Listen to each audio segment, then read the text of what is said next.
Hello guys, இந்த வீடியோவில் நம்ம என்ன பார்க்க போகிறோம்னு பார்த்தீங்கன்னா தஞ்சை அரண்மனையை பற்றி தான் பார்க்க போகிறோம். இந்த அரண்மனை பார்த்திங்கன்னா தஞ்சாவூர் நாயக்கர் மன்னர்களால் கட்டப்பட்டது. பெ.உ. 1674 1855 வரை தஞ்சாவூர் மராத்திய அரசியரின் கைவசம் இருந்தது.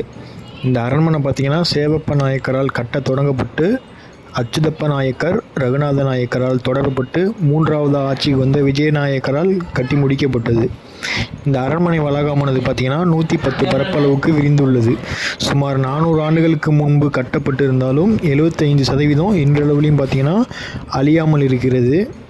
அரண்மனை வளாகம் பார்த்திங்கன்னா 4 முதன்மை கட்டிடங்களை கொண்டுள்ளது. மணிமண்டபம், தர்பார் மண்டபம், ஆயுத சேமிப்பு மாளிகை, நீதிமன்றம். இதுதான் அரண்மனையோட முதன்மை கட்டிடமாக அறியப்படுகிறது. மணிமண்டபத்தில் பார்த்திங்கன்னா மொத்தம் 11 மாடிகள் இருந்தது. இன்றைக்கு பார்த்திங்கன்னா 2 மாடிகள்